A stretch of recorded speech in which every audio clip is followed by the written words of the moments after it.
إن الحمد لله نحمده ونستعينه ونستغفره ونعوذ بالله من شرور أنفسنا ومن سيئات أعمالنا من يهده الله فلا مضل له ومن يضلله فلا هادي له وأشهد أن لا إله إلا الله وحده لا شريك له وأشهد أن محمدا عبده ورسوله أما بعد فإن خير الحديث كتاب الله وخير الهدي هدي محمد صلى الله عليه وسلم وشر الأمور محدثاتها وكل محدثة بدعة وكل بدعة ضلالة وكل ضلالة في النار. أعوذ بالله السميع العليم من الشيطان الرجيم من همزه ونفخه ونفثه. بسم الله الرحمن الرحيم.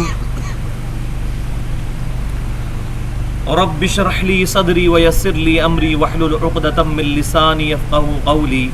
بسم الله الرحمن الرحيم. إن الله وملائكته يصلون على النبي يا أيها الذين آمنوا صلوا عليه وسلموا تسليما. اللهم صل على محمد وعلى آل محمد كما صليت على إبراهيم وعلى آل إبراهيم إنك حميد مجيد. اللهم بارك على محمد وعلى آل محمد كما باركت على إبراهيم وعلى آل إبراهيم إنك حميد مجيد. آج انشاءاللہ تعالی سورۃ المائدہ کی آیت نمبر 7 سے شروع کریں گے. پچھلے 2 درس ہمارے صرف ایک آیت پر ہوئے، سورۃ المائدہ کی آیت نمبر 6، چونکہ وہ قرآن پاک میں اسلامک شریعت کے پوائنٹ آف ویو سے سب سے اہم ترین آیت تھی، جس میں اللہ تبارک و تعالیٰ نے وضو، غسل اور تیمم سے متعلق تفصیلی احکامات ارشاد فرمائے.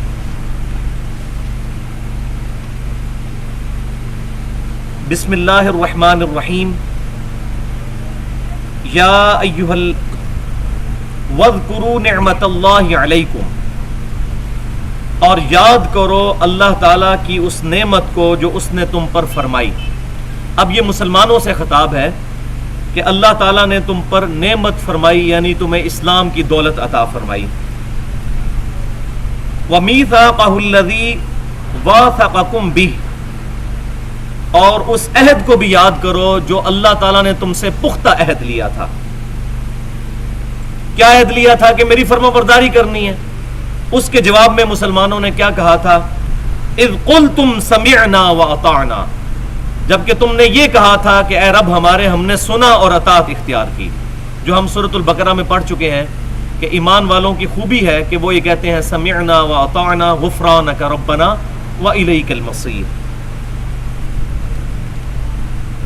واتقوا اللہ، اور اللہ کا تقوی اختیار کرو. ان اللہ علیم بذات الصدور، اور تقوی کے لیے سب سے اہم ترین عقیدہ یہ کہ بے شک اللہ تعالی اس سے بھی واقف ہے جو تمہارے سینوں میں چھپے ہوئے راز ہیں.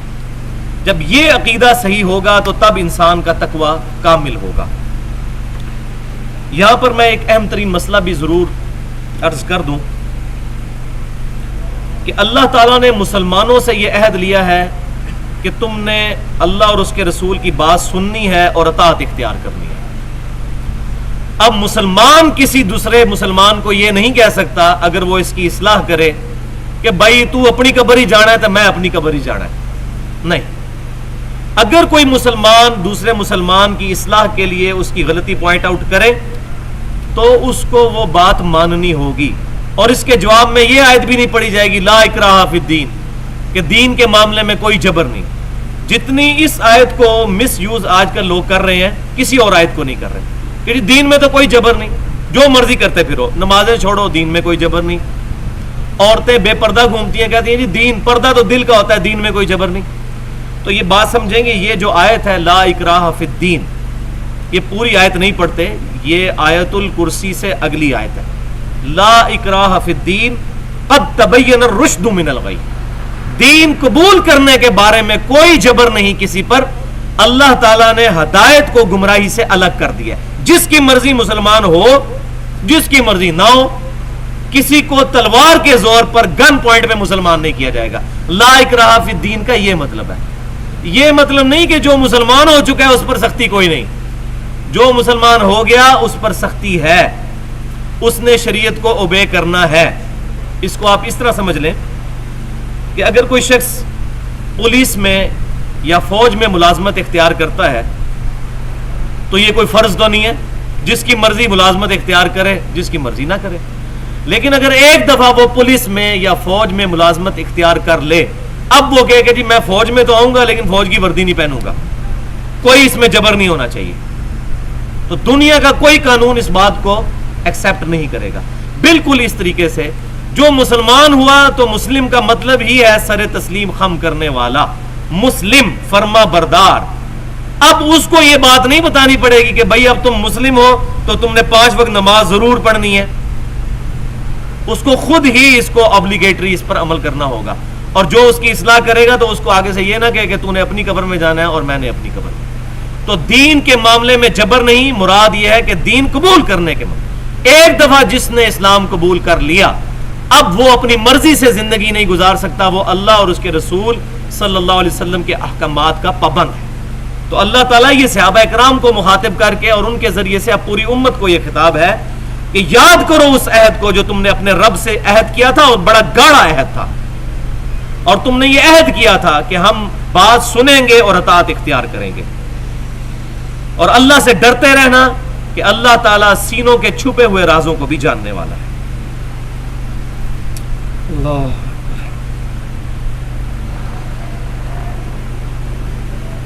اب یہاں پر یہ بات بھی یاد رکھیں کہ اسلام میں اللہ کے حضور مرتبے کا کرائیٹیریا صرف ایک چیز ہے اور وہ ہے تقوی. یہاں پہ بات آ گئی واتقوا اللہ، اللہ کا تقوی اختیار کرنا. سورۃ الحجرات میں جا کر آئے گا ان اکرمکم عند اللہ اتقاکم، اللہ کے حضور تم میں سے سب سے زیادہ عزت والا وہ ہے جس میں گاڈ کانشسنس، اللہ کا تقوی اختیار کرنے والا. تقوی کیا کہتے ہیں؟ بچنے کو. وقا سے نکلا ہے، عربی زبان میں اس کا روٹ ورڈ ہے وقا، بچنا. تقوی یہ ہوتا ہے کہ اللہ کے عذاب کے خوف کی وجہ سے گناہوں سے بچ جانا اور اللہ تعالیٰ کی جو نعمتیں ہیں ان کے حصول کے لیے اس کی فرمانبرداری اختیار کر لینا. اللہ کے خوف کی وجہ سے بچنا، یہ ہے تقوی. صحیح بخاری اور مسلم کی متفق علیہ حدیث ہے، سیدہ فاطمہ رضی اللہ تعالی عنہا جو جنتی عورتوں کی سردار ہے، ان کو خطاب کر کے نبی صلی اللہ علیہ وسلم نے فرمایا تھا اے فاطمہ میرے مال سے جو لینا ہے مجھ سے لے لے، لیکن اگر اللہ کے حضور تو پکڑی گئی تو میں تجھے اللہ کے حضور چھڑا نہیں سکوں. یعنی تقوی لے کر آنا، ساتھ پرہیزگاری لے کر آنا، فرما برداری. اللہ تعالیٰ کی کسی کے ساتھ کوئی رشتہ داری نہیں، یہ بات بالکل کلیئر. نہ وہاں کسی کی رشتہ داری کسی کو نفع دے گی. ہاں اگر اعمال صحیح ہوئے تو پھر رشتہ داری بھی نفع دے گی، رشتہ داری کے بغیر بھی نسبت نفع دے جائے گی اگر اعمال صحیح ہوئے. مثال کے طور پر نبی صلی اللہ علیہ وسلم کی حدیث ہے صحیح مسلم کی کہ جنت کا دروازہ اس وقت تک نہیں کھولا جائے گا جب تک کہ میں جنت کے دروازے پر دستک نہ دوں، اور ساری امتوں سے پہلے میری امت جنت میں داخل ہوگی. تو یہ آپ صلی اللہ علیہ وسلم کی نسبت کی وجہ سے ہمیں حاصل ہوئی یہ چیز. لیکن جو جنت میں جانے والے کام کرے گا اس کو نسبت کا فائدہ ہوگا نا. یہ نہیں کہ یا اللہ جو کچھ بھی ہے تیرے محبوب کی امت سے ہے، چاہے سود خور ہیں، چاہے گالی گلوچ کرتے ہیں، چاہے مسلمانوں کو قتل کرتے ہیں، چاہے فجر کی نماز چھوڑ دیتے ہیں، جو کچھ بھی ہے تیرے محبوب کی امت سے. یہ نہیں، اعمال کر کے پھر نسبت کا فائدہ ہوگا، بغیر اعمال کے نسبت کا کوئی فائدہ نہیں. اور اس کا ثبوت وہ صحیح مسلم کی حدیث بھی ہے کہ امام کائنات سید الاولین والآخرین شفیع المذنبین رحمت للعالمین سیدنا و مولانا امام اعظم محمد رسول اللہ صلی اللہ علیہ وسلم نے ارشاد فرمایا کہ جس شخص کو اس کے اعمال پیچھے کر دیں اس کو اس کا نسب آگے نہیں لے کے جا سکتا. اگر اعمال ہی پیچھے ہوں گے پھر نسب آگے نہیں. جنتی عورتوں کی سردار اگر سیدہ فاطمہ ہے تو رشتہ داری کی وجہ سے نہیں، ان کے اعمال بھی ہیں. سیدنا حسن و حسین رضی اللہ عنہما اگر جنتی نوجوانوں کے سردار ہیں تو اپنے اعمال کی وجہ سے، نسبت کا فائدہ بعد میں، پہلے ان کے اعمال بھی ہیں. یا ایھا الذین آمنوا کونوا قوامین للہ شہداء بالقسط، اے ایمان والو مضبوطی کے ساتھ کھڑے ہو جاؤ اللہ کے لیے گواہی دیتے ہوئے اور انصاف کو قائم کرنے کے لیے. کیونکہ تمام انبیاء کرام علیہ السلام کی بعثت کا مقصد دنیا میں انصاف قائم کرنا ہے، بدماشوں سے حقوق لے کر شریفوں کو دلانا، وہ انصاف کے بغیر ممکن نہیں ہے۔ تو اے ایمان والو، اللہ کے لیے کھڑے ہو جاؤ، اس کے دین کی گواہی دینے کے لیے، اپنے اعمال سے، اپنے کردار سے، اور سب سے بڑی چیز یہ کہ انصاف پر قائم ہو جاؤ، انصاف کے لیے۔ وَلَا يَجْرِمَنَّكُمْ، اور ہرگز نہ اکسائے تمہیں، شَنَآنُ قَوْمٍ عَلَىٰ أَلَّا تَعْدِلُوا، کسی بھی قوم کی دشمنی تمہیں اس چیز پر نہ اکسائے کہ تم انصاف سے ہٹ جاؤ۔ اعدلوا، انصاف کرو، عدل کرو، ہوا اقرب للتقوی، بے شک یہی تقوی کے زیادہ قریب۔ تو تقوی کے لیے ایک لٹمس ٹیسٹ یہ ہے کہ انصاف کیا جائے، پھر رشتہ داری نہ آڑے آئے، جیسا کہ صحیح بخاری کی حدیث ہے، امام کائنات صلی اللہ علیہ وسلم کے پاس ایک فاطمہ نامی عورت کی چوری کا کیس پیش ہوا، تو بعض صحابہ کرام علیہم رضوان نے کچھ قریبی اصحاب کی سفارش پہنچانے کی کوشش کی، تو آپ صلی اللہ علیہ وسلم جلال میں آئے اور فرمایا کہ اگر اس فاطمہ کی جگہ میری بیٹی فاطمہ بھی چوری کرتی نا تو اس کے بھی ہاتھ کاٹے جاتے۔ یہ وہی چیز ہے، انصاف کرو، انصاف ہی تقوی کے قریب ہے۔ واتقوا اللہ، اور اللہ سے ڈرتے رہنا۔ یہ تقوی کی تلوار جب تک انسان کے سر پہ نہیں لٹکے گی، نہ اس کی پگڑی، نہ اس کی داڑھی، نہ اس کی نمازیں اس کو اللہ کی بارگاہ میں کامیاب کروا سکتی ہیں، ورنہ لوگوں کے سامنے داڑھی بھی ہوگی، پگڑی بھی ہوگی، اور اندر خانے اس کے اندر برائیاں بھی موجود ہوں۔ تقوی ہی وہ ایک تلوار ہے جو انسان کو ہر وقت گناہ سے بچنے پر آمادہ کرے گی اور نیکیوں کی طرف راغب کرے گی۔ بار بار اس کا ذکر ہے، اور پھر ساتھ دھمکی، ان اللہ خبیر بما تعملون، بے شک اللہ تعالی خبر رکھنے والا ہے جو کچھ تم اعمال کر رہے ہو۔ یہ فرشتوں کی بھی اللہ کو حاجت نہیں، اللہ تبارک و تعالی خود ہی کافی ہے حساب کرنے کو۔ وعد اللہ الذین آمنوا وعملوا الصالحات، اللہ تعالیٰ نے وعدہ فرمایا ہے ان لوگوں کے ساتھ جو ایمان لے کر آئے اور پھر نیک اعمال بھی کیے، لہم مغفرۃ واجر عظیم، ان کے لیے ہے مغفرت اور اجر عظیم۔ تو یہ پیرلل میں چیز چلے گی، خالی دودھ پینے والا مجنو نہیں کہ ایمان لے آئے، نہیں، اعمال بھی اختیار کرنے ہیں۔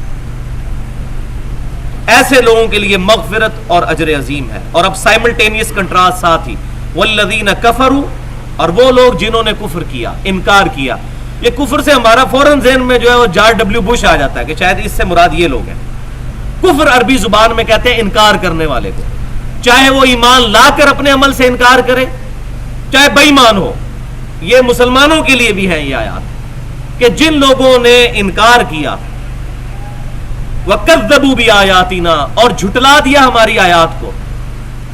جھٹلانا صرف یہ نہیں ہے کہ انسان کے میں قرآن پر ایمان نہیں لاتا، نہیں، ایمان لانے کے بعد بھی اپنے نفس کی پیروی کرے اور قرآن و سنت کو پیٹ کے پیچھے ڈال دے، یہ بھی جھٹلانا ہے۔ اولئک اصحاب الجحیم، یہی ہیں لوگ دوست۔ سب سے بڑا ظلم جو ہے نا، میں نے جو دیکھا ہے نا سب کانٹیننٹ میں، وہ یہ ہوا ہے کہ یہاں پر جب بھی کافروں کی آیات آتی ہیں نا، کافروں کا ذکر آتا ہے، تو لوگ یہ سمجھتے ہیں اس سے مراد یہودی، عیسائی اور ہندو ہیں۔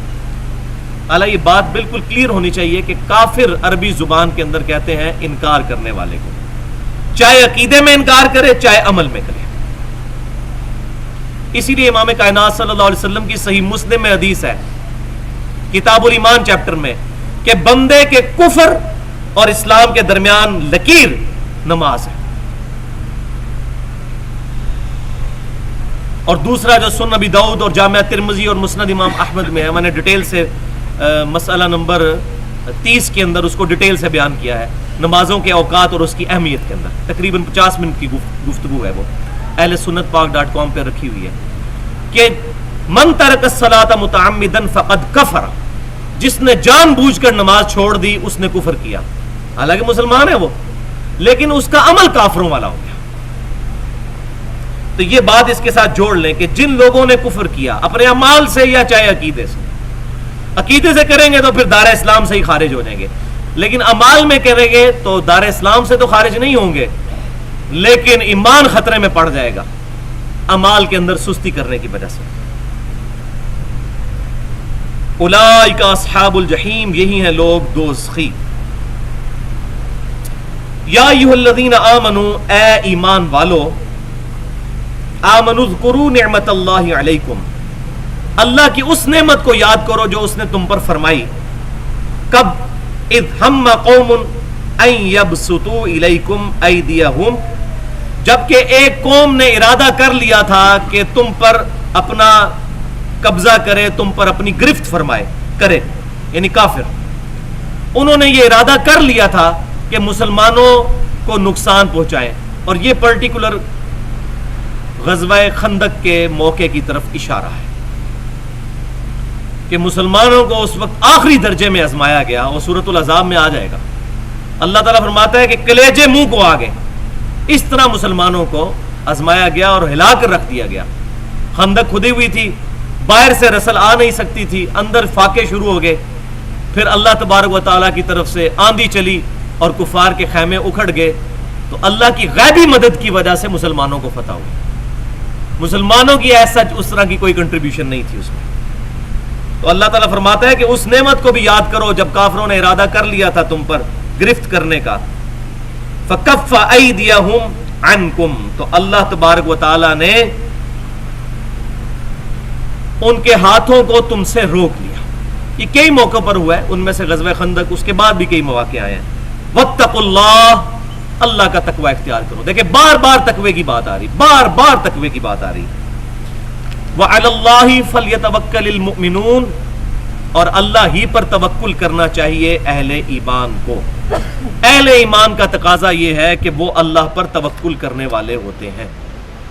اللہ پر توکل ہوگا تو پھر تقوی ہوگا، ادروائز تو کافروں کا ڈر دل میں بیٹھ جائے گا، حالات کا ڈر بیٹھ جائے گا، اور انسان دین سے دوری اختیار کر لے گا۔ سیدنا ابراہیم علیہ السلام کو جب آگ میں ڈالا گیا تو یہ حدیث ڈیٹیل کے ساتھ صحیح بخاری میں موجود ہے، ان کا آخری کلام کیا تھا؟ حسبنا اللہ ونعم الوکیل، ہم نے اللہ ہی پر بھروسہ کیا اور وہی بہتر کارساز۔ اور صحیح بخاری کے اندر آتا ہے اسی کے ساتھ ذکر کہ جب نبی صلی اللہ علیہ وسلم کو یہ خبر پہنچی، اور اشارتاً سورہ آل عمران کے اندر بھی ذکر ہے، غزوہ احد کے لیے جب کافر اپنے لشکر تیار کر رہے تھے تو نبی صلی اللہ علیہ وسلم نے بھی اس وقت کہا حسبنا اللہ ونعم الوکیل۔ تو مشکل اور پریشانی میں یہ بہترین وظیفہ ہے دو پروفٹس کا، سیدنا ابراہیم علیہ السلام اور ہمارے امام کائنات صلی اللہ علیہ وسلم کا، حسبنا اللہ ونعم الوکیل، ہم نے اللہ ہی پر بھروسہ کیا اور وہی بہتر کارساز ہے۔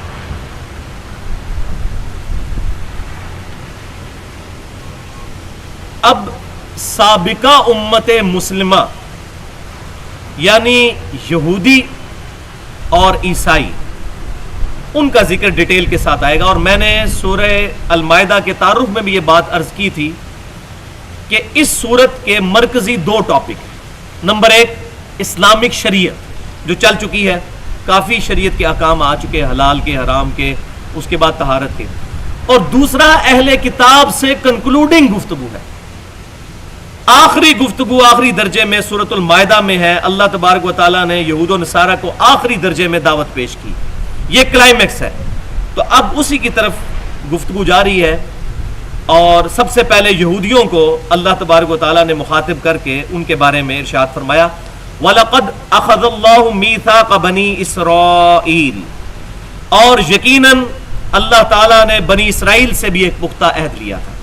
اب یہ اصل میں مسلمانوں کو تیار کیا جا رہا ہے کہ تم سے پہلے بھی لاڈلی امتیں رہی ہیں، لیکن ان کے اندر جب خرابیاں پیدا ہوئیں تو اللہ تعالیٰ نے پھر ان کا کوئی لحاظ نہیں کیا، لہذا تم بھی یہ بات اپنے ذہن میں رکھو کہ کس طریقے سے امتوں میں بگاڑ پیدا ہوتے ہیں اور پھر اللہ تعالیٰ کے عذاب کی مستحق ہو جاتی ہیں امتیں۔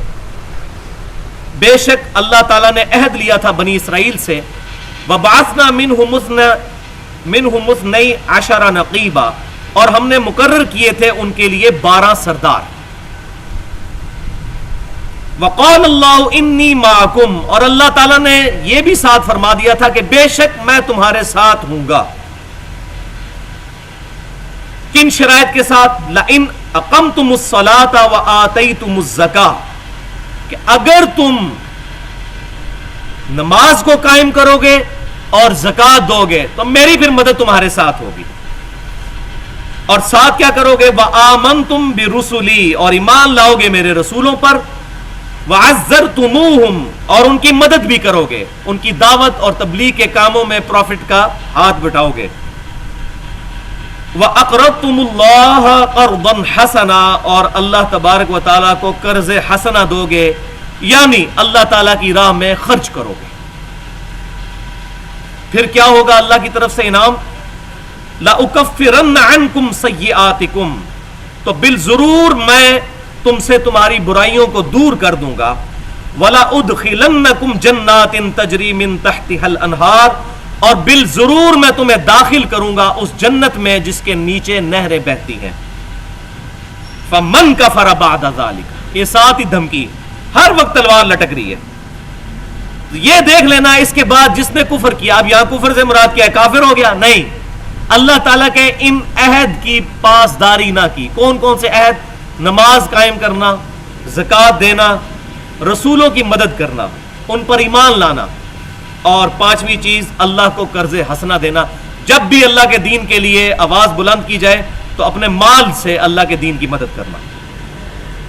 فَمَنْ كَفَرَ بَعْدَ ذَلِكَ، تو اس کے بعد جس نے کفر کیا، انکار کیا، مِنْكُمْ تم میں سے، فَقَدْ ضَلَّ سَوَاءَ السَّبِيلِ، تو یقیناً ضرور وہ ہدایت کے راستے سے بھٹک گیا. وَلِعَوْذُ بِاللَّهِ تَعَالَى، اور یہی ہوا ان کے ساتھ، عہد توڑ دیا انہوں نے.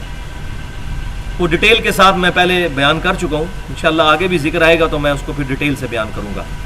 سورۃ البقرہ کے پہلے جو 4 رکوع تھے، اس کے بعد جو اگلے 9 رکوع تھے، وہ سورۃ البقرہ کا وہ پورشن ہے جس میں اللہ تعالیٰ نے یہودیوں کی خرابیاں گنوائی ہیں، اور ہر خرابی کے بعد پھر ایک یونیورسل ٹروتھ ارشاد فرمایا کہ ان کے اس عمل کے سبب ان کے ساتھ یہ ہو گیا. تو اب یہاں دوبارہ ذکر کرنے کی ضرورت نہیں. اب اللہ تعالیٰ فرما رہا ہے ہوا کیا؟ فَبِمَا نَقْضِهِمْ مِيثَاقَهُمْ، تو بوجہ اس کے کہ انہوں نے اللہ کا عہد توڑ دیا. کیا عہد توڑا؟ جو یہ باتیں مانی تھیں ان کا مخالفت کرنی شروع کر دی. تو کیا ہوا؟ لَعَنَّاهُمْ، ہم نے ان پر اپنی لعنت کر دی. لعنت کا مطلب کیا؟ کہ ان کو اپنی رحمت سے دور کر دیا.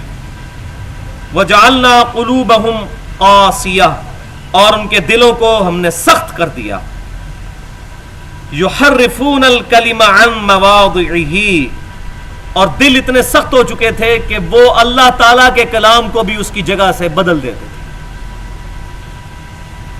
اللہ تعالیٰ نے فرمایا کہ جب جیریکو سٹی فتح ہو فلسطین کا، اریحا، تو اس میں داخل ہونا حطتن پڑھتے ہوئے کہ اللہ ہماری مغفرت کر، تو انہوں نے اس کلام کو بدل کے حنتتن کہنا شروع کر دیا. گندم چاہیے، گندم چاہیے. پھر اللہ تعالیٰ نے فرمایا تم نے کہنا ہے سمعنا واطعنا، ہم نے سنا اور اطاعت اختیار کی. تو وہ آگے سے پھر وہ جس طرح ہمارے یہاں پنجابی میں جن کو بانڈ کہتے ہیں نا، بانڈوں والا کام کرتے تھے، وہ کہتے تھے سمعنا واطعنا، سنا اور نافرمانی اختیار کی. اطعنا کی بجائے اطعنا کہتے تھے. اور اگر کسی نے کہا بھائی آپ نے یہ کیا کہا، تو کہتے ہیں آپ اپنے کان صاف کرو، ہم نے اطعنا کہا ہے. اس طرح زبان کو مروڑ کے وہ کلام کیا کرتے تھے. وَنَسُوا حَظًّا مِّمَّا ذُكِّرُوا بِهِ، یہ ہے سب سے کلائمیکس والی چیز. اور انہوں نے بھلا دیا بہت سا حصہ اس نصیحت کا جو ہم نے ان کو کی تھی. یعنی اولڈ ٹیسٹیمنٹ کو، تورات کو انہوں نے پس پش ڈال دیا.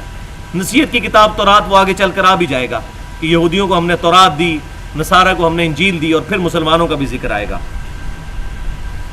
وَلَا تَزَالُوا تَطَّلِعُوا عَلَىٰ خَائِنَةٍ مِّنْهُمْ، تو اے محبوب صلی اللہ علیہ وسلم آپ ان کی خبریں ہمیشہ سنتے رہیں گے، ان کے خیانت کے کارنامے. اس وقت بھی مسلمانوں کے ساتھ اوپر سے مسلمان اندر سے منافق بن کے مسلمانوں کی پیٹھ میں چھرا گھونپتے تھے، اور یہ ہمیشہ کے لیے اللہ تعالیٰ نے فرمایا ان سے ایسی خبریں آتی رہیں گی. فَاعْفُ عَنْهُمْ، تو ان سے جو ہے وہ درگزر فرمائیے، ان کو معاف کیجئے، وصفح، اور ان کو ڈھیل دیجئے، ان اللہ یحب المحسنین، بے شک اللہ تعالی محسنین کے ساتھ ہے۔ یعنی پازیٹیو انداز کے اندر دعوت پیش کریں اور ان سے کنارہ کشی اختیار کریں۔ تو یہ ہو گیا یہودیوں کا۔ اب ذکر آ رہا ہے نصارہ کا۔ نصارہ کا لفظ جو ہے وہ عیسائیوں کے لیے قرآن پاک میں استعمال ہوا ہے، کیونکہ نظرت ایک علاقہ تھا فلسطین کا شہر، یا وہ بستی تھی جہاں پر عیسیٰ علیہ السلام کی پیدائش ہوئی تھی، اس کو نظرت کہتے ہیں۔ تو ناصری پیغمبر بھی وہ عیسیٰ علیہ السلام کے لیے لفظ استعمال کرتے ہیں، اس لیے کہ ان کی نسبت اس شہر کے ساتھ تھی۔ وَمِنَ الَّذِينَ قَالُوا إِنَّا نَصَارَى، اور ان لوگوں میں سے بھی کہ جنہوں نے کہا کہ ہم نصارہ ہیں، عیسیٰ علیہ السلام کے ساتھ اپنی نسبت جوڑنے والے ہیں، جیسے ہم بھی کہتے ہیں کہ جو کچھ بھی ہیں تیرے محبوب کی امت سے ہیں۔ اخذنا میثاقہم، ہم نے ان سے بھی پختہ عہد لیا تھا۔ فنسوا حظا مما ذکروا بہ، تو انہوں نے بھی اس کا بڑا حصہ بھلا دیا جو ہم نے ان کو نصیحت دی تھی۔ کیا؟ انجیل، نیو ٹیسٹمنٹ۔ اب اس کو پڑھتے ہوئے یہ اس کو ماضی کی سٹوریز نہ سمجھیے، یہ کچھ آج قرآن کے ساتھ بھی ہو رہا ہے۔ اس میں میں نے پورا لیکچر دیا ہے 2 گھنٹے کا، 9 ذی الحجہ 1432 ہجری کو، یوم عرفہ کے دن، وہ اہل سنت پاک .com پہ رکھا ہوا ہے، امام الانبیاء کی دعوت قرآن۔ اس پر ریسرچ پیپر بھی ہے جو ہر درس کے اینڈ پہ ہم تقسیم کرتے ہیں، 50 آیات سے قرآن کی دعوت کا خلاصہ۔ اس میں ایک پورشن یہ بھی ہے کہ قیامت والے دن نبی صلی اللہ علیہ وسلم اس امت کی شکایت لگائیں گے۔ سورۃ الفرقان آیت نمبر 30 پارہ نمبر 19 کا پہلا پیج، وقال الرسول یا ربی ان قوم اتخذوا هذا القرآن مہجورا، اور محبوب صلی اللہ علیہ وسلم قیامت والے دن یہ شکایت کریں گے کہ اے اللہ میری قوم نے قرآن پاک کو پیٹ کے پیچھے ڈال دیا۔ اس سے مراد اس کو فزیکلی پیٹ کرنا نہیں، مراد اس کی تعلیمات کو پیٹ کرنا، کیونکہ پورا کانٹیکسٹ وہی چل رہا ہے اس میں کہ اس دن ظالم شخص اپنا ہاتھ چبا کر اپنے منہ میں ڈالے گا اور کہے گا کاش میں نے دنیا میں اللہ اور اس کے رسول کا حکم مانا ہوتا، ہدایت تو میرے پاس آ گئی تھی لیکن میرے دوستوں نے مجھے گمراہ کر دیا۔ اور رسول اللہ کہیں گے کہ اے اللہ میری قوم نے قرآن کو پیٹ کے پیچھے ڈال دیا تھا، میری امت نے قرآن کو پیٹ کے پیچھے ڈال دیا تھا۔ یہ پورا کانٹیکسٹ ہے ان آیات کا، یعنی تعلیمات چھوڑ دی تھی۔ تو اس کو پڑھتے ہوئے یہ بھی اپنی بھی شکل اس میں رکھیں کہ اللہ تبارک و تعالیٰ جو یہ غصہ اور جلال کا اظہار فرما رہا ہے یہود و نصارہ پر، یہ ہم پر بھی ہے۔ صحیح مسلم کی حدیث ہے کہ اللہ تعالیٰ اس کتاب کی وجہ سے قوموں کو عروج دے گا اور اس کتاب کی وجہ سے قوموں کو ذلیل کر دے گا۔ اور آج مسلمانوں کی ذلت، 140 کروڑ مسلمان دنیا میں موجود، لیکن دنیا کے کسی مسئلے میں ہم سے کوئی مشورہ نہیں کیا گیا اس قرآن کو پیٹ کے پیچھے ڈالنے کی وجہ سے۔ وہی ڈاکٹر اقبال کا جو شعر ہے، وہ زمانے میں معزز تھے مسلمان ہو کر اور تم خوار ہوئے تارک قرآن ہو کر۔ جواب شکوہ میں انہوں نے اللہ تعالیٰ کے بہاف پہ یہ جواب دیا ہے مسلمانوں کو۔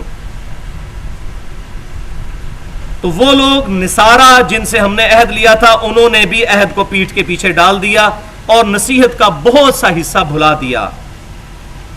تو اللہ تعالیٰ نے ان کو کیا سزا دی؟ یہودیوں کو تو سزا دی کہ انہوں نے قرآن حدیث کو بدلنا شروع کر دیا، اس وقت کے اعتبار سے تورات کو بدلنا شروع کر دیا، اور آج یہ سزا بھی مسلمانوں پہ آ چکی ہے کہ قرآن و حدیث کو بدلنا شروع کر دیا۔ قرآن میں لکھا ہوگا ایاک نعبد و ایاک نستعین، اور تفسیر میں لکھا ہوگا یا علی مدد بھی ثابت ہے۔ ترجمہ صحیح کیا ہوگا اے اللہ ہم صرف تیری عبادت کرتے ہیں، صرف تجھی سے مدد مانگتے ہیں، لیکن تفسیر میں جو ہے نا وہ اللہ کے کلمات کو بدل دیں گے۔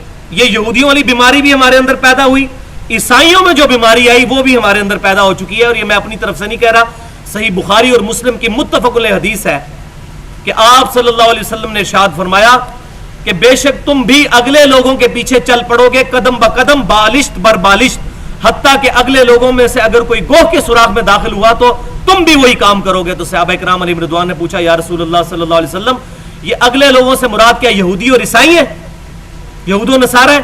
تو آپ صلی اللہ علیہ وسلم نے فرمایا اگر وہ مراد نہیں تو پھر کون مراد ہے؟ یعنی میری امت میں بھی وہی خرابیاں پیدا ہوں گی جو یہود و نصارہ میں پیدا ہوئی۔ تو یہودیوں والی یہ خرابی، اب نصارہ کی ذرا خرابی سنیں کیا ہوئی۔ فَأَغْرَيْنَا بَيْنَهُمُ الْعَدَاوَةَ وَالْبَغْضَاءَ إِلَى يَوْمِ الْقِيَامَةِ، تو ہم نے ان کے درمیان دشمنی اور بغض کی آگ قیامت تک کے لیے بھڑکا دی، کیونکہ انہوں نے انجیل کو پشت پشت ڈال دیا۔ عیسائیوں کے اپنے گروہوں کے درمیان پروٹیسٹنٹ اور کیتھولک کی آپس کی جنگوں کے دوران لاکھوں عیسائی قتل ہو چکے ہیں۔ ابھی بھی آئرلینڈ کے اندر جو جنگیں جاری ہیں آپ کو پتا ہے، وہ سارا ہی چکر ہی پروٹیسٹنٹ اور کیتھولک ہے۔ اور اس پر ایک بک بھی ہے، بلڈ آن دا کراس، اس کے اندر ڈیٹیل کے ساتھ کرسچن نے ہی یہ بات خود بتائی ہے کہ ہمارے درمیان ان دشمنیوں کی وجہ سے کتنے لاکھوں عیسائی قتل ہو چکے ہیں۔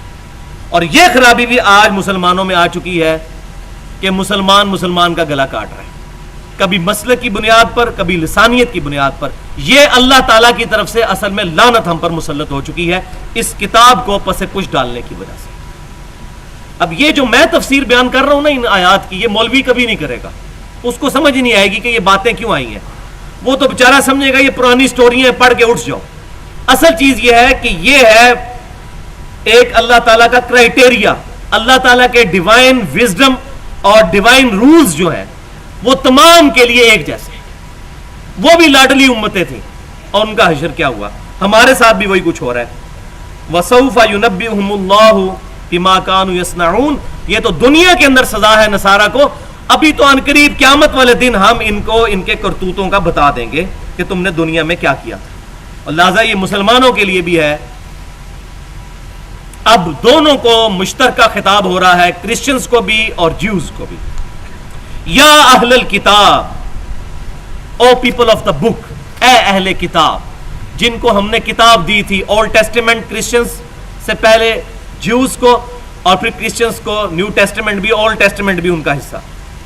قد جاءکم رسولنا یبین لکم کثیرا مما کنتم تخفون من الکتاب، بے شک ہمارے یہ معزز رسول آ چکے ہیں تمہارے پاس اور تمہارے لیے وہ چیزیں ظاہر کر رہے ہیں کتاب میں سے جس کا کثیر حصہ تم نے چھپا دیا تھا۔ وَيَعْفُو عَنْ كَثِيرٍ، اور کئی معاملات میں تم سے درگزر بھی کر دیتے ہیں جو انہوں نے شریعت موسوی کو بدل دیا تھا۔ اونٹ کا گوشت انہوں نے اپنے اوپر حرام کر لیا ہوا تھا، اس قرآن کے ذریعے یہ بات آئی، پھر اللہ تعالیٰ نے سورہ ال عمران میں ہم پڑھ چکے ہیں، فرمایا کہ لاؤ تو رات بتاؤ کہاں اونٹ کا گوشت حرام کیا تھا اللہ تعالیٰ نے۔ اس کے علاوہ بھی جتنی چیزیں انہوں نے اللہ کے احکام میں سے چھپا لی تھی، اللہ تعالیٰ نے الفرقان یہ نازل فرمایا، حق اور باطل میں تمیز کرنے والی کتاب، جو سورہ ال عمران کے شروع میں ہم پڑھ چکے ہیں کہ پہلے اولڈ ٹیسٹیمنٹ تمہیں دی تھی تورات، پھر انجیل، اور اب الفرقان آ گیا ہے۔ ان کتابوں کو بھی اس پر پیش کیا جائے گا تاکہ حق اور باطل کی تمیز ہو سکے۔ وَيَعْفُ عَنْ كَثِيرٍ، اور بہت سی چیزوں کو وہ درگزر کر دیتے ہیں۔ قَدْ جَاءَكُم مِّنَ اللَّهِ نُورٌ وَكِتَابٌ مُّبِينٌ، بے شک اللہ کی طرف سے تمہارے پاس آ گیا ایک نور اور ایک روشن کتاب، یعنی قرآن حکیم۔ نور سے مراد امام کائنات، سید الاولین والآخرین، شفیع المذنبین، رحمت للعالمین، سیدنا و مولانا امام اعظم محمد رسول اللہ صلی اللہ علیہ وسلم کی مبارک ذات۔ اور یہ میں اپنی طرف سے نہیں کہہ رہا، قرآن پاک کی پہلی تفسیر جو لکھی گئی ہے تفسیر ابن جریر، امام ابن جریر طبری رحمۃ اللہ علیہ، المتوفا 310 ہجری، جو پہلے 300 سال کے اسلاف میں ہے، انہوں نے اس آیت کی تشریح میں یہ بات لکھی ہے کہ یہاں نور سے مراد نبی صلی اللہ علیہ وسلم کی مبارک ذات اور کتاب مبین سے مراد قرآن حکیم، لیکن نور سے مراد نور ہدایت۔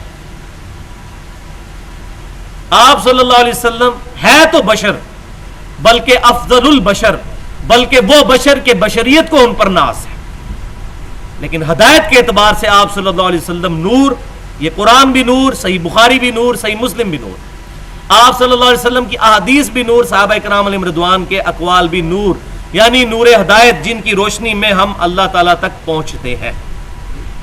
اور یہاں وہ حدیث بھی یاد کر لیں، سنن الکبریٰ دلائل النبوہ امام بہیقی رحمۃ اللہ علیہ کی، اور مسند امام احمد میں بھی موجود ہے، اور کچھ حصہ جامعہ ترمذی میں بھی موجود ہے۔ نبی صلی اللہ علیہ وسلم نے فرمایا، میں تمہیں اپنے بارے میں خبر دیتا ہوں، میں ابراہیم علیہ السلام کی دعا ہوں، میں عیسیٰ علیہ السلام کی بشارت ہوں، میں اپنی ماں کا وہ خواب ہوں جو انہوں نے پیدائش کے وقت دیکھا کہ ان کے لیے ایک نور ظاہر ہوا جس سے شام کے محلات ان کے لیے روشن ہو گئے. یہ صحیح حدیث ہے. نور ظاہر ہوا یعنی آپ صلی اللہ علیہ وسلم کی ہدایت کا نور بالآخر شام تک بھی پہنچ گیا. اس پہ میں نے ایک ڈیٹیل سے گفتگو کی ہے دونوں ایکسٹریمز کا رد کرتے ہوئے. ایک وہ نور من نور اللہ کا جو عقیدہ اور اس کا جو غلط پہلو ہے, اس کا جو صحیح پہلو ہے علم الکلام کے اعتبار سے, وہ بھی میں نے بیان کیا. اور دوسرا جو دوسری طرف کیٹاگوریکل ڈینائی ہے کہ نبی صلی اللہ علیہ وسلم کو نور نہ ماننا. دونوں ایکسٹریم سے ہٹ کر میں نے ڈیٹیل سے گفتگو کی ہے. مسئلہ نمبر 41 41 نمبر مسئلہ نور من نور اللہ وحدت الوجود اور علم الکلام کے بارے میں 1 گھنٹے کی گفتگو ہے, اور وہ الحمدللہ اپنی نوعیت کی منفرد گفتگو ہے. اس ٹاپک کو کسی بھی شخص نے نہ لکھنے کی حد میں اور نہ ہی بیان کرنے کی حد میں ہاتھ ڈالا ہے اس طریقے سے. یہ مسئلہ نمبر 41 میں ریکارڈ کروا چکا ہوں 1 گھنٹے کی گفتگو, باقی ڈیٹیل اس میں ہے. تو اللہ تعالیٰ نے فرمایا کہ تمہارے پاس نور بھی آیا اور کتاب مبین, یہدی بہ اللہ من اتبع رضوانہ, اللہ تعالیٰ اس کے ذریعے ہدایت دکھاتا ہے انہیں جو پیروی کرتے ہیں اس کی خوشنودی کی. سبل السلام, سلامتی کی راہیں, وَيُخْرِجُهُم مِّنَ الظُّلُمَاتِ إِلَى النُّورِ, اور نکالتا ہے اندھیروں سے نور کی طرف, بِإِذْنِهِ, اپنی توفیق سے, وَيَهْدِيهِمْ إِلَى صِرَاطٍ مُسْتَقِيمٍ, اور دکھاتا ہے انہیں سیدھا راستہ. اب یہاں پر ایک مفسر صاحب ہیں جنہوں نے زبردستی وہ ثابت کرنے کی کوشش کی کہ نہیں یہ نور سے مراد بھی کتاب ہے اور کتاب سے مراد بھی کتاب ہے, اور آگے انہوں نے کہا کہ جی آگے جو ہے وہ سنگولر کا صیغہ استعمال ہوا ہے کہ اللہ تعالیٰ اس کے ذریعے جسے چاہتا ہے ہدایت عطا فرماتا ہے. تو بھائیوں قرآن پاک میں کئی جگہ ایسی مثالیں موجود ہیں کہ اللہ اور اس کے رسول کا اکٹھا ذکر ہوا اور پھر آگے سنگل کے صیغے آئے. ایز فار ایز تعلیمات آر کنسرنڈ, اللہ اور رسول ایک ہے. یہ وہ والا ایک نہیں ہے کہ ہک ہے ہک ہے ہک ہے, نہیں, یہ وہ والا ایک ہے کہ من یطیع الرسول فقد اطاع اللہ, جس نے اللہ کی اطاعت, رسول اللہ کی اطاعت کی, دراصل اس نے اللہ کی اطاعت. تو ایز فار ایز عقائد آر کنسرنڈ, اللہ اور اس کے رسول کی تعلیمات ایک آرگینک ہول ہے, ایک, کوئی فرق نہیں. اللہ اور اس کے رسولوں میں فرق کرنے والے پکے کافر ہیں, وہ ہم سورۃ النساء میں پڑھ چکے. لیکن فرق کون سا کرنا ہے؟ عابد اور معبود کا فرق کرنا ہے, عابد اور معبود کا, ساجد اور مسجود کا فرق رکھنا ہے. تعلیمات میں فرق نہیں رکھنا یہودیوں کی طرح کہ ہم فلاں نبی کو مانیں گے, اس نبی کو نہیں مانیں گے, اللہ کو مانیں گے, رسولوں کو نہیں مانیں گے. تو اللہ تعالیٰ نے فرمایا قل ان کنتم تحبون اللہ فاتبعونی یحببکم اللہ, اگر تم اللہ سے محبت کرتے ہو تو پھر میرے محبوب صلی اللہ علیہ وسلم کی پیروی کرو, پھر اللہ تم سے محبت کرے گا, پھر ون وے ٹریفک نہیں چلے گی. تو محبت رسول از دا لٹمس ٹیسٹ آف محبت الہی. تو یہ ایک تعلیمات ہیں اللہ اور اس کے رسول کی, اس لیے سنگولر کا صیغہ آیا. یہ قرآن پاک کا اسلوب ہے. لقد کفر الذین قالوا ان اللہ هو المسیح ابن مریم. اب عیسائیوں کے ایک بہت بڑے فرقے کی جو گمراہی ہے اس کا ذکر آ رہا ہے, جو آج کل پروٹیسٹنٹ ہے. دو اس وقت عیسائیوں کے بڑے مین فرقے ہیں. نمبر 1 کیتھولک, جو تقریباً آپ سمجھ لیں کہ 1 ارب کے قریب ہے, یا تقریباً 90 کروڑ کے قریب. اور دوسرے پروٹیسٹنٹ ہیں, تقریباً 40-50 کروڑ وہ بھی ہیں, اور باقی چھوٹے چھوٹے ان کے گروہ ہیں. پروٹیسٹنٹ جو ہے نا وہ یہ کہتے ہیں کہ عیسیٰ علیہ السلام اللہ ہی ہے, اللہ ہی نے عیسیٰ کا روپ دھار لیا ہے.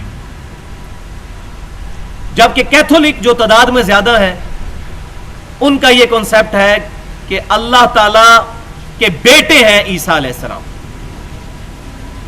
تو یہاں پر پروٹیسٹنٹ کا رد آ رہا ہے, لیکن پروٹیسٹنٹ اس زمانے میں موجود نہیں تھے. اس وقت جو عیسائیوں کا ایک گروہ تھا اس کا نام تھا یعقوبیہ فرقہ, جیکوبائٹس, ان کا یہ عقیدہ تھا. پروٹیسٹنٹ جو ہے اسی دعوت کو لے کر 17ویں صدی عیسوی کے اندر آگے آئے. تو اللہ تعالیٰ نے ان کا رد پہلے ہی فرمایا ہوا ہے, لقد کفر الذین قالوا ان اللہ هو المسیح ابن مریم, بے شک وہ لوگ کافر ہیں, اس میں کوئی شک ہی نہیں کہ وہ کافر ہیں جو یہ کہہ رہے ہیں کہ اللہ تعالیٰ عیسیٰ علیہ السلام ہی ہے. بے شک عیسیٰ علیہ السلام ہی اللہ ہے, یا اللہ تعالیٰ ہی عیسیٰ علیہ السلام ہے, معاذ اللہ. اب اللہ تعالیٰ نے ایک بالکل واضح فرق ان کو بتایا. کیوں؟ تاکہ ان کو بات ان کے پڑھے لکھے بندے کو بھی سمجھ آئے اور ان پڑھ آدمی کو بھی. ایک بالکل سمپل سی بات ان کے عقیدے کے مطابق کہ ان کا تو یہ عقیدہ ہے کہ عیسیٰ علیہ السلام سولی چڑھ گئے. تو اللہ تعالیٰ فرما رہا ہے قل فمن یملک من اللہ شیئا، اے محبوب صلی اللہ علیہ وسلم فرما دیجئے کہ بلا اللہ کا کوئی کیا بگاڑ لے گا. ان اراد ان یہلک المسیح ابن مریم، کہ اگر اللہ اس چیز کا ارادہ کرے کہ عیسیٰ بن مریم کو ہلاک کر دے، ان کو موت دے دے، وَأُمَّهُ، اور ان کی والدہ کو بھی موت دے دے، وَمَن فِي الْأَرْضِ جَمِيعًا، اور جتنے زمین میں آباد ہے سب کو موت دے دے. اللہ کا کوئی بگاڑ سکتا ہے؟ وَلِلَّهِ مُلْكُ السَّمَاوَاتِ وَالْأَرْضِ، اور اللہ ہی کے لیے ہے آسمانوں اور زمین کی سلطنت، وَمَا بَيْنَهُمَا، اور جو کچھ اس کے درمیان ہے. مراد کیا؟ کہ جس کو موت آ جائے وہ اللہ نہیں ہو سکتا.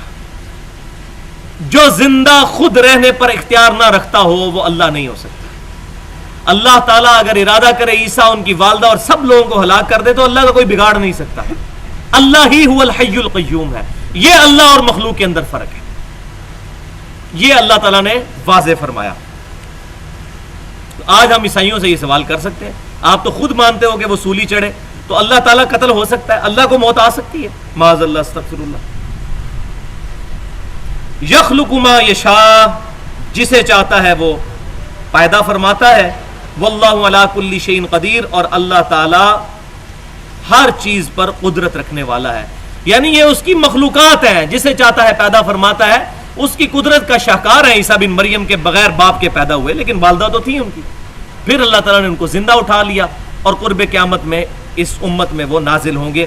اسی پر میرا وہ مسئلہ نمبر 12 ہے اہل سنت پاک.com پر، حیات مسیح اور نزول مسیح علیہ السلام. ڈیٹیل کے ساتھ منکرین حدیث کے دلائل کا بھی میں نے تحقیقی جائزہ قرآن کی روشنی میں لیا ہے. اور ایک اور گفتگو مسئلہ نمبر 38 کے نام سے 2 گھنٹے کی گفتگو ہے. فلسفہ رسالت اور خاتم النبیین کا عقیدہ اور غلو کا جو عقیدہ مسلمانوں کے اندر آ جاتا ہے. صحیح بخاری کے اندر حدیث ہے کتاب الانبیاء چیپٹر میں کہ امام کائنات صلی اللہ علیہ وسلم نے ارشاد فرمایا، دیکھنا میری شان کو اس طرح بلند نہ کر دینا جس طرح نصارہ نے اپنے نبی کی شان کو بلند کیا. میں اللہ کا بندہ اور اس کا رسول ہوں، مجھے اللہ کا بندہ اور اس کا رسول ہی کہنا. تو مسلمانوں میں جو ایگزیجریشن اور غلو کی بیماری پیدا ہوئی اس کا بھی میں نے وہاں پر ڈیٹیل کے ساتھ ذکر کیا. اور مسئلہ نمبر 3 پونے 2 گھنٹے کی گفتگو ہے توحید کے ٹاپک کے اوپر، ایکسکلوسیولی دعا صرف اللہ ہی سے، کہ آج کے دور کا شرک کیا ہے. وہی بیماری جو یہود و نصارہ میں شرک کی شکل میں موجود تھی، آج وہی بیماری انبیاء کرام علیہ السلام کی ذات کے بارے میں غلو کر کے مسلمانوں میں بھی آ چکی ہے. کوئی بھی عیسائی عیسیٰ علیہ السلام کو اگر یہ کہتا ہے نا وہ اللہ ہی ہے، تو گستاخی کرنے کے لیے نہیں کہتا، ان کی محبت میں کہتا ہے. ہم سے زیادہ محبت کرتے ہیں عیسائی عیسیٰ علیہ السلام سے، لیکن ان کی محبت ایک باؤنڈری کو کراس کر چکی ہے، ایک حد سے بڑھ چکی ہے. اسی طریقے سے اگر مسلمانوں میں بد عقیدگی آتی ہے تو ان کی اصلاح بھی کرنی چاہیے، اور مسلمانوں کو بھی چاہیے کہ اگر ان کی اصلاح ہو تو یہ نہ کہیں کہ فلاں گستاخ رسول ہے، ورنہ تو عیسائی ہمیں کہیں گے حضرت عیسیٰ علیہ السلام کے ہم گستاخ ہیں. اور یہ آیت کسی عیسائی کے سامنے پڑھ دیں وہ تو ہمارا گاٹا ہی اتار دے اگر اس میں عقل نہ ہو تو، کہ اگر اللہ اس چیز کا ارادہ کرے کہ عیسیٰ کو، ان کی والدہ کو اور جتنے زمین میں آباد ہیں سب کو ہلاک کر دے تو اللہ کا کوئی کیا بگاڑ لے گا.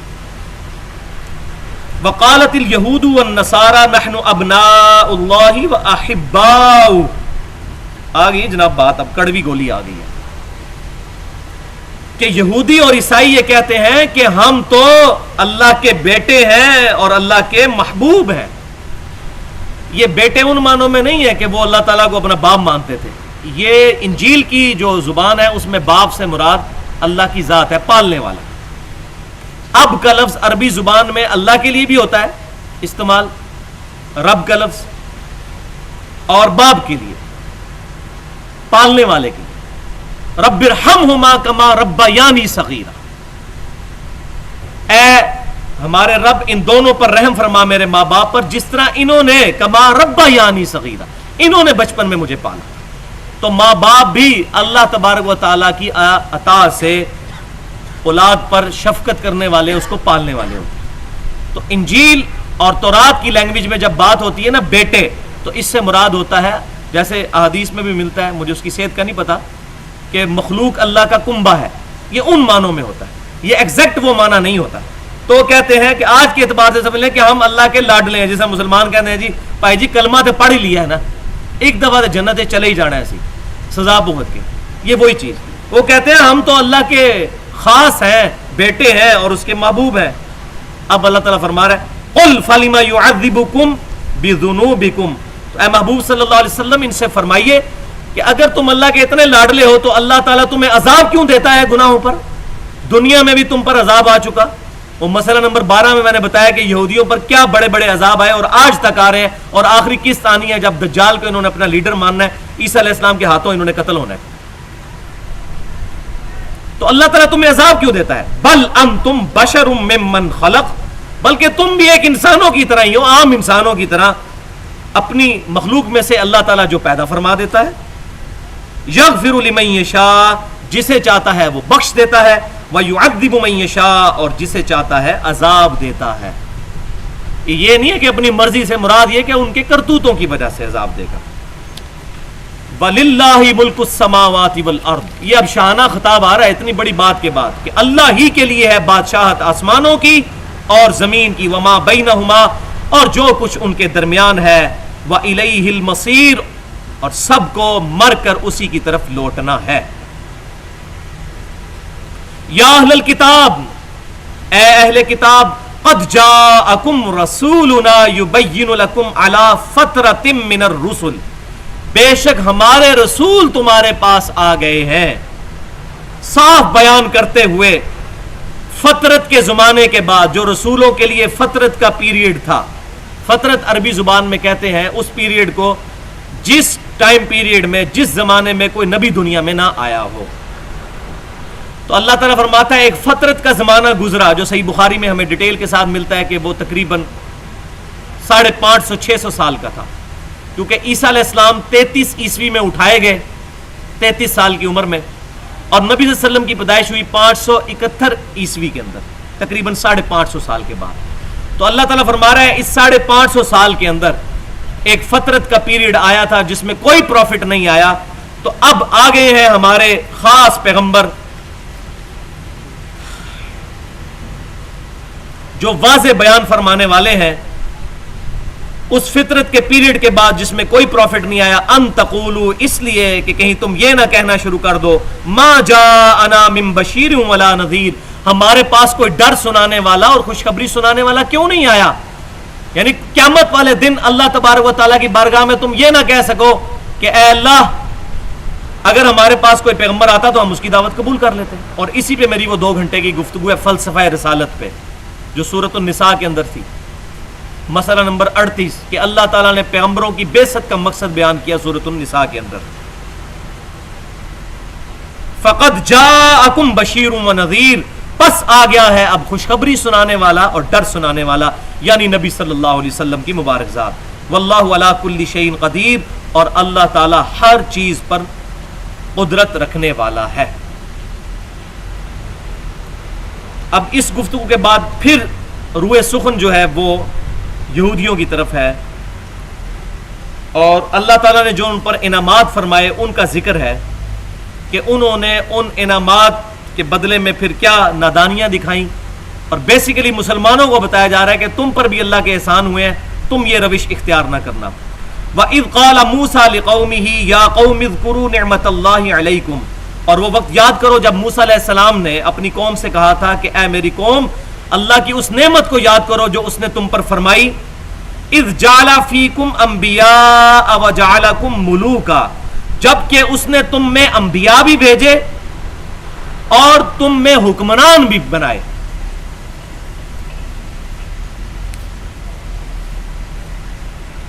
یہودیوں میں موسیٰ علیہ السلام کے بعد سے لے کر عیسیٰ علیہ السلام تک مسلسل 1400 سال، صحیح بخاری میں ملتا ہے یہ ذکر، ایسا گزرا ہے کہ کوئی ایسا لمحہ نہیں تھا کہ دنیا میں اللہ کا کوئی نہ کوئی پیغمبر ان میں موجود نہ ہو. 1400 سال تک نبوت کی چین نہیں ٹوٹی. اور یہ موسیٰ علیہ السلام کے بعد کنٹینیوسلی. تو موسیٰ علیہ السلام ان سے کہہ رہے ہیں کہ تم پر اللہ تعالیٰ نے کرم فرمایا بنی اسرائیل. اس سے پہلے بھی حضرت یعقوب علیہ السلام کی اولاد بنی اسرائیل میں پیغمبر آئے, تقریباً 70,000 انبیاء آئے حضرت عیسیٰ علیہ السلام تک. تو پہلے بھی گزرے اور بعد میں بھی آئیں گے, یہ اللہ کے احسان ہے. اور تم میں ملوک بھی آئے, حکمران بھی. اب بعض لوگ جو ہے نا وہ ملوکیت کے حق میں سپورٹ دینے کے لیے نا یہاں سے آیت پیش کرتے ہیں. جی آپ خلافت کی بات کرتے ہیں, ملوکیت کا بھی قرآن میں ذکر موجود ہے. اب ظاہر ہے کہ تاریخ میں وہ ان بدماشوں پہ پردہ ڈالنا چاہتے ہیں جن کے ہاتھوں امت کی تباہی ہوئی ہے, تو وہ پھر ملوک کا یہاں سے نکالتے ہیں. حالانکہ بخاری اور مسلم پڑھ کے دیکھیں, یہ ملوک بلکہ قرآن پاک میں سورۃ البقرہ میں پارہ نمبر جہاں پر 3 مکمل ہو رہا ہے, وہاں پر اس وقت کے پیغمبر کہتے ہیں کہ اللہ تعالیٰ نے وحی کے ذریعے سے طالوت کو تم پر حکمران ملک مقرر کیا. وہ وحی کے ذریعے مقرر ہوئے تھے. یہ جو بنو امیہ اور بنو عباس کے بدماش حکمران ہم پر بیٹھے, یہ وحی کے ذریعے تو نہیں ہم پر مسلط ہوئے, یہ تو بدماشی کے ذریعے آئے. تو ان کو وہاں سے مثال دیتے ہیں جی قرآن میں ملوک کا ذکر ہے. تو بات یاد رکھیں, وہ ملوک وہ ہے جو پیغمبروں کو وحی کے ذریعے بتائے گئے, یہ وہ والے ملوک نہیں ہیں. ان کے بارے میں تو میں نے ڈیٹیل کے ساتھ جو لیکچر دیا ہے حسینیت اور زیدیت کا تحقیقی جائزہ, اس میں مسند امام احمد کی ایک حدیث میں نے بیان کی تھی کہ نبی صلی اللہ علیہ وسلم نے فرمایا کہ میرے بعد خلافت 30 سال تک رہے گی, اس کے بعد کاٹ کھانے والی ملوکیت کا دور شروع ہوگا, اس کے بعد جابر حکمران آئیں گے, اور پھر الٹیمیٹلی خلافت علی منہاج النبوہ آئے گی, یعنی امام مہدی کی خلافت. تو نبی صلی اللہ علیہ وسلم تو خود کہہ رہے ہیں کاٹ کھانے والی ملوکیت. اور المستدرک للحاکم میں صحیح سند کے ساتھ یہ حدیث موجود ہے کہ نبی صلی اللہ علیہ وسلم نے اپنی وفات سے کچھ دن پہلے خواب دیکھا, جس میں آپ صلی اللہ علیہ وسلم نے فرمایا کہ میں نے بنو امیہ کے بندروں کو اپنے ممبروں پر دیکھا ہے, جو مجھے بڑے ناگوار گزرے, آس کی اولاد میں سے بندروں کو. یعنی یہ عبد الملک بن مروان بن حکم سے, مروان بن حکم, عبد الملک بن مروان اور اس کی آگے اولاد, آگے جو سارے ان کے چاروں بیٹے, یہ فرمایا میں نے آس کی اولاد میں سے بندروں کو اپنے ممبروں پر دیکھا. اور صحابہ کہتے ہیں اس دن کے بعد حضور صلی اللہ علیہ وسلم کبھی مسکرائے نہیں حتیٰ کہ آپ کی وفات ہوگی. یہ صحیح سند کے ساتھ المستدرک للحاکم میں موجود ہے. اب تو انشاءاللہ بھی یہ ترجمہ بھی تقریباً آ چکا ہے, المستدرک للحاکم کا مکمل ہونے والا ہے. تو میں نے یہ ساتھ بیان کیا کہ ملوک یہ وہ ملوک نہیں ہے, یہ ملوک وہ ہیں جو اللہ تعالیٰ نے وحی کے ذریعے انبیاء کو بتایا جاتا تھا کہ آپ ان کو اپنی جنگ کا سپہ سالار بنائیں. جس طرح نبی صلی اللہ علیہ وسلم بھی کئی جنگوں میں آپ صلی اللہ علیہ وسلم نے سیدنا ابوبکر کو سپہ سالار بنایا, کہیں سیدنا عمر کو غزوہ خیبر کے موقع پر سیدنا علی کو سپہ سالار بنایا. تو وہ نبی صلی اللہ علیہ وسلم جو کچھ بھی کر رہے تھے اللہ کی وحی کے ذریعے کر رہے تھے. بعد میں بننے والے بدماش حکمران اس سے دلیل نہیں پکڑ سکتے. ہاں اگر وہ علی منہاج النبوہ ہوں گے تو بالکل ٹھیک ہے.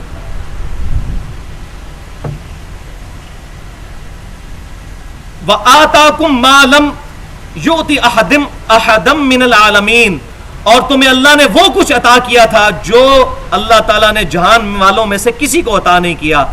تو اب ان احسان کے بدلے میں کیا کرو, یا قوم ادخلوا الارض المقدسۃ التي كتب اللہ لکم, تو اے میری قوم اب قتال کے لیے آمادہ ہو اور اس بستی میں داخل ہو جاؤ جو اللہ تعالیٰ نے تمہارے لیے مقرر کر دی ہے کہ یہ ملنی ہی ملنی ہے مسلمانوں کو. یہ وہ ذکر ہو رہا ہے کہ جب موسیٰ علیہ السلام اپنی قوم کو لے کر فرعون سے نجات ملی تو اب وہ فلسطین کی طرف, تاکہ اپنے آبا کی جو آبائی زمین ہے اس کو فتح کرے, وہاں پر مشرکین کی حکومت تھی. تو موسیٰ علیہ السلام نے اپنی قوم سے کہا کہ قتال کے لیے آمادہ ہو, تو وہ ان کو آمادہ کرنے کے لیے اللہ تعالیٰ کے احسانات گنوائے. لیکن کیا کیا, وہ آگے آ رہا ہے کہ اللہ تعالیٰ نے وعدہ بھی کر لیا تھا کہ تم تھوڑی سی ہمت دکھاؤ, اللہ کی غیبی مدد آئے گی اور فلسطین فتح ہو جائے گا. لیکن کیا ہوا, وَلَا تَرْتَدُّوا عَلَىٰ أَدْبَارِكُمْ فَتَنْقَلِبُوا خَاسِرِينَ, اور نہ پیچھے ہٹو ورنہ تم لوٹو گے نقصان اٹھاتے ہوئے. قالوا یا موسیٰ ان فیہا قوما جبارین, یہ موسیٰ علیہ السلام کے ساتھی کہنے لگے کہ وہ تو بڑے سخت جنگجو لوگ ہیں, ہمیں کدھر موسیٰ مروانے لگے ہو. وَإِنَّا لَن نَّدْخُلَهَا حَتَّى يَخْرُجُوا مِنْهَا, اور ہم ہرگز اس شہر میں داخل نہیں ہوں گے جب تک کہ وہ وہاں سے باہر نہ نکل جائیں. یعنی اب بھی کوئی معجزانہ کیفیت ہو کہ وہاں سے اللہ تعالیٰ ہی ان کو نکالے, ہم نے قتال کوئی نہیں کرنا. ظاہر ہے منو سلوا کھانے کے ہلے ہوئے, محنتیں انہوں نے کی کوئی نہیں تھی ہوئی, تو اب ان پر یہ امتحان آیا. تو انہوں نے کہا جس طرح ہمیں خوراک بھی جو ہے وہ آسمان سے ملتی تھی, اب اللہ تعالیٰ کی طرف سے کوئی مدد آئے تو ہم جو ہے وہ جنگ کے لیے تیار کوئی نہیں ہے, اللہ ہی ان کو نکالے تو ہم داخل ہو جائیں گے. فَإِن يَخْرُجُوا مِنْهَا فَإِنَّا دَاخِلُونَ, اگر وہ نکل جائیں تو ہم پھر داخل ہو جائیں گے. ماشاءاللہ جی. قَالَ رَجُلَانِ مِنَ الَّذِينَ يَخَافُونَ أَنْعَمَ اللَّهُ عَلَيْهِمَا, اب اللہ تعالیٰ فرما رہا ہے کہ دو مرد ایسے تھے. دیکھیں جہاں پر برے لوگ موجود ہوتے ہیں وہاں پر اچھے لوگ بھی موجود ہوتے ہیں. ہارون علیہ السلام تو ساتھ تھے ہی, دو مرد ایسے کہ جنہوں نے ان 6 لاکھ میں سے صرف 2 مردوں نے لبیک کہا اپنے پیغمبر کی دعوت کے اوپر. وہ کون تھے؟ یوشع بن نون جو بعد میں حضرت موسیٰ علیہ السلام کے خلیفہ بھی بنے, اور دوسرے قالب بن یفنہ رضی اللہ عنہم علیہم السلام.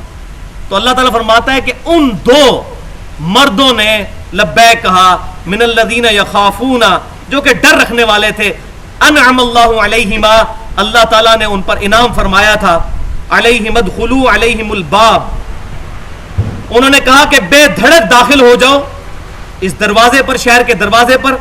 فَإِذَا دَخَلْتُمُوهُ, جب تم داخل ہوگے, فَإِنَّكُمْ غَالِبُونَ, تو بے شک تم بھی غالب آؤ گے. جب پیغمبر نے تم سے وعدہ کیا ہے تو مدد آ جائے گی, لیکن حوصلہ نہیں ان کا پڑ رہا, پیغمبر پہ یقین ہی نہیں ہے. وَعَلَى اللَّهِ فَتَوَكَّلُوا إِن كُنتُم مُؤْمِنِينَ, اللہ ہی پر توکل کرنا چاہیے اگر تم واقعی مومن ہو. تو 2 بندے نکلے 6 لاکھ میں سے. آج کہتے ہیں جی مسلمان جو ہے 1.25 ارب ہے, پسرے کیوں ہے؟ 313 پہلے نکالے نا, اصحاب بدر کی طرح 313 نہیں نکلیں گے. ادھر بھی دیکھ لیں پیغمبر موجود ہے تو 2 بندے نکلے ہیں. یہی وہ آیت ہے جو صحیح بخاری میں آتا ہے, سیدنا مقداد رضی اللہ تعالیٰ عنہ نے اسی کا ذکر کیا تھا. جب غزوہ بدر کی باری آئی تو نبی صلی اللہ علیہ وسلم کی ڈھارس بنانے کے لیے انہوں نے یہی آیت پڑھی اور کہا ہے اللہ کے رسول صلی اللہ علیہ وسلم, ہم موسیٰ کے صحابہ نہیں, ہم آپ کے صحابہ ہیں. ہم آپ سے یہ بات نہیں کہیں گے جو موسیٰ علیہ السلام کے صحابہ نے کہی تھی کہ جاؤ تمہارا رب اور تم جا کے لڑو. وہ آگے آیت آ بھی رہی ہے. قالوا یا موسیٰ انا لن ندخلها ابدا ما داموا, وہ کہنے لگے ہم ہرگز اس میں داخل نہیں ہوں گے. اے موسیٰ, فیہا, اس میں, فاذهب انت وربک فقاتلا, تم جاؤ تمہارا رب جائے جا کر لڑائی لڑے, انا ہا ہنا قاعدون, ہم تو یہیں بیٹھے ہوئے ہیں, پہلے جا کے شہر فتح کرو. یہ آیت تلاوت کی تھی سیدنا مقداد رضی اللہ تعالیٰ عنہ نے, اور انہوں نے کہا کہ ہم وہ نہیں ہیں. اب موسیٰ علیہ السلام کو بھی جلال آ گیا, انہوں نے کہا قال ربی انی لا املک الا نفسی واخی. تو موسیٰ علیہ السلام کہنے لگے کہ اے رب, میں تو اپنی جان کا مالک ہوں یا اپنے بھائی ہارون علیہ السلام کا. ان دونوں نے تو والنٹیرلی اپنے آپ کو خود ہی پیش کر دیا نا. 4 بندے ٹوٹل, میں اور میرا بھائی, مجھے تو اس کے علاوہ کسی پر کوئی اختیار نہیں. فَفْرُقْ بَيْنَنَا وَبَيْنَ الْقَوْمِ الْفَاسِقِينَ, تو اب ہمارے اور اس فاسق قوم کے درمیان پردہ ڈال, افتراق ڈال دے, تفریق ڈال دے. اب میں ان کی شکلیں نہیں دیکھنا چاہتا. پھر اللہ تعالیٰ نے کیا سزا دی؟ قَالَ فَإِنَّهَا مُحَرَّمَةٌ عَلَيْهِمْ 40 سَنَةً, اللہ نے فرمایا اب یہ سرزمین اب حرام کر دی گئی ہے ان پر 40 سال کے لیے. 40 سال اب یہ صحرائے سینا میں ذلیل ہوں گے کیونکہ انہوں نے پیغمبر کی نافرمانی کی. اب ان کو فلسطین بھی فتح نہیں ہوگا. 40 سال تک یہ ذلیل ہوں گے. یتیہون فی الارض, اسی طرح سرگرداں پھریں گے زمین میں. فلا تأسا علی القوم الفاسقین, تو اب دیکھنا اس فاسق قوم کے انجام کے اوپر اے موسیٰ علیہ السلام تم نے افسوس نہیں کرنا. یہ نہ ہو کہ پھر تمہارا دل پسیج جائے کہ میری قوم کے ساتھ کیا ہو رہا ہے. اللہ اکبر کبیرہ.